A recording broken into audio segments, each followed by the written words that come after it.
মাধ্যমিক ও উচ্চ মাধ্যমিক শিক্ষা বোর্ড ময়মনসিংহ কর্তৃক আয়োজিত আন্তঃকলেজ খেলাধুলা ও ক্রীড়া প্রতিযোগিতা 2024-এর সমাপনী ও পুরস্কার বিতরণী অনুষ্ঠান অনুষ্ঠিত হয়েছে। বিস্তারিত দেখুন জামালপুর থেকে শরীফুল ইসলাম ঝোকনের প্রতিবেদনে। আজ জামালপুর সরকারি আশেক মাহমুদ কলেজ মাঠে এই আন্তঃকলেজ খেলাধুলা ও ক্রীড়া প্রতিযোগিতা 2024-এর সমাপনী ও পুরস্কার বিতরণী অনুষ্ঠান অনুষ্ঠিত হয়। সমাপনী ও পুরস্কার বিতরণী অনুষ্ঠান ময়মনসিংহ বোর্ড আন্তঃকলেজ ক্রীড়া প্রতিযোগিতা কমিটির আহ্বায়ক মোহাম্মদ রেজাউল করিমের সভাপতিত্বে প্রধান অতিথি হিসেবে উপস্থিত ছিলেন সরকারি আশেক মাহমুদ কলেজের অধ্যক্ষ প্রফেসর মোহাম্মদ হারুন-আর রশিদ।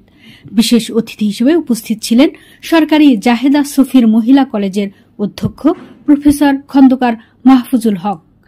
সমাপনী ও পুরস্কার বিতরণী অনুষ্ঠানের শুরুতেই জুলাই বিপ্লবে শহীদদের স্মরণে দাঁড়িয়ে 1 মিনিট নীরবতা পালন করা হয়। এরপর মশাল প্রজ্বলন দিয়ে আনুষ্ঠানিকতা শুরু করা হয়। ক্রীড়া প্রতিযোগিতা শেষে পুরস্কার বিতরণের মধ্য দিয়ে অনুষ্ঠানের সমাপ্তি ঘোষণা করা হয়। আজকে সঙ্গে আছেন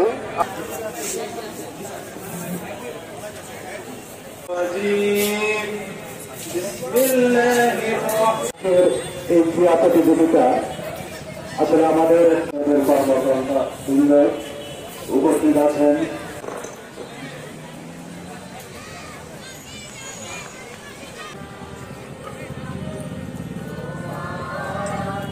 আমার সাথে তোমরা শপথ বাক্য পাঠ করবে।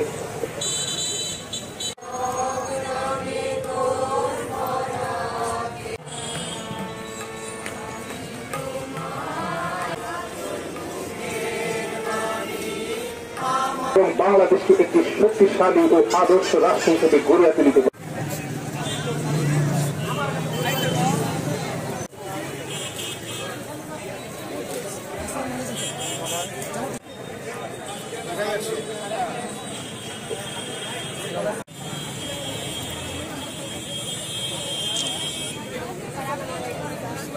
সম্মানিত প্রধান অতিথি মহোদয় অধ্যক্ষ প্রফেসর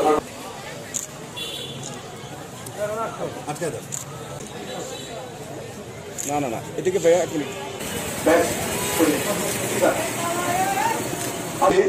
আমরা নিজের শরীরকে সুস্থ রাখার যে একটা সুযোগ খেলাধুলার মধ্য দিয়ে হয়।